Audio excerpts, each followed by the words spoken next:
todos. Vamos elevar o pensamento a Deus e a Jesus. Que possamos, nesse estudo do Evangelho, aprendermos aquilo que o Cristo deixou para o nosso aprendizado. Que possamos ter sabedoria, discernimento e paciência para com o próximo. E que sejamos sempre fortalecidos pela fé e pelos ensinamentos que estaremos adquirindo com este breve estudo do Evangelho. Só temos a agradecer pela saúde, pela paz, e que todos possamos compreender as palavras do Mestre. Que assim seja. Questão 866. A fatalidade que parece presidir aos destinos materiais de nossa vida seriam, pois, o efeito de nosso livre-arbítrio? Tu mesmo escolheste a tua prova. Quanto mais rude ela for e melhor a suportares, mais te elevarás. Aqueles que passam sua vida na abundância e na felicidade humana são espíritos frouxos, que permanecem estacionários. Assim, o número dos infortunados sobrepuja em muito o dos felizes desse mundo, já que os espíritos procuram, na maioria, a prova que resulte a mais frutífera. Eles veem muito bem a futilidade das vossas grandezas e das vossas alegrias. Aliás, a vida mais feliz é sempre agitada, sempre perturbada. Não o seria senão pela ausência da dor. Questão 867. De onde vem a expressão nascer sob uma feliz estrela? Velha superstição que ligava as estrelas ao destino de cada homem. Alegoria que certas pessoas têm a tolice de tomar ao pé da letra. Conhecimento do futuro. Questão 868.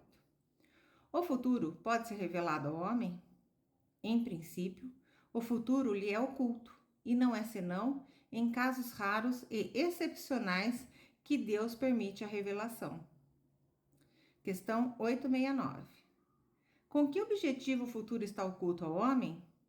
Se o homem conhecesse o futuro, negligenciaria o presente e não agiria com a mesma liberdade, porque seria dominado pelo pensamento de que, se uma coisa deve acontecer, não tem que se ocupar dela, ou então procuraria dificultá-la.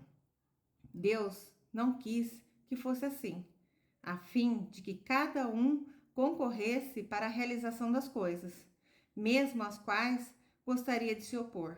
Assim, tu mesmo, frequentemente, preparas, sem desconfiar disso, os acontecimentos que sobrevirão no curso da tua vida. Questão 870. Uma vez que é útil que o futuro seja desconhecido, por que Deus, algumas vezes, permite a revelação? É quando esse conhecimento prévio deve facilitar a realização da coisa em lugar de a dificultar, obrigando a agir de modo diverso o que se faria sem esse acontecimento. Aliás, frequentemente é uma prova. A perspectiva de um acontecimento pode despertar pensamentos mais ou menos bons.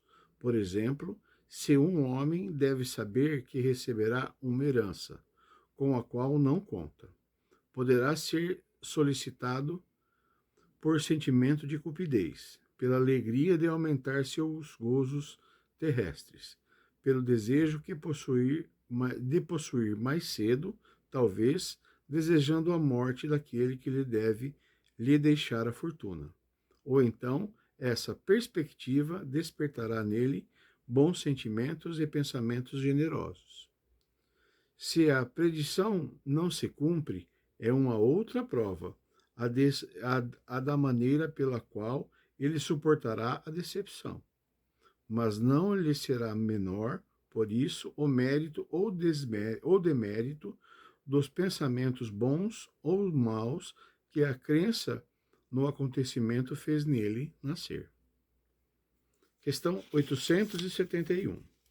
Uma vez que Deus sabe tudo, sabe igualmente se um homem deve ou não sucumbir em uma prova. Desde então, qual a necessidade desta prova, uma vez que ela não pode ensinar nada a Deus, já que não saiba sobre a conta desse homem?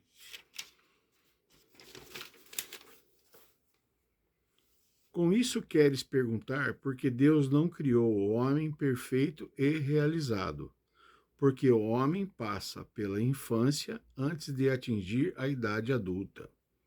A prova não tem o objetivo de esclarecer a Deus sobre o mérito desse homem, porque Deus sabe perfeitamente o que ele quer, mas de deixar a esse homem toda a responsabilidade de sua ação, uma vez que tem a liberdade de fazer ou não fazer.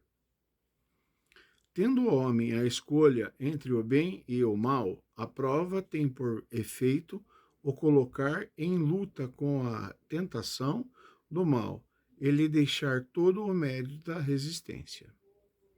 Ora, embora Deus saiba muito bem e antecipadamente ele se triunfará ou não, não pode, em sua justiça, nem o punir, nem o recompensar por um ato que ainda não foi praticado.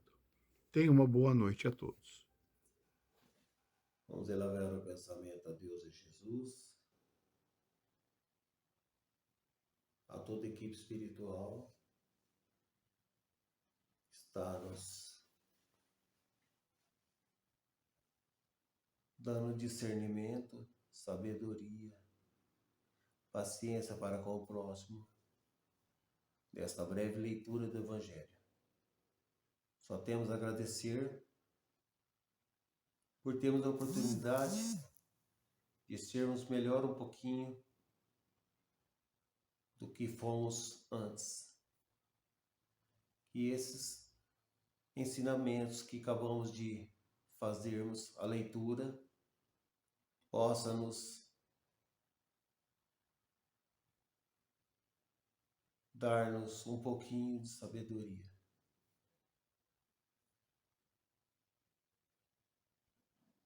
E que possamos ser perseverantes na lei do Cristo. Que assim seja.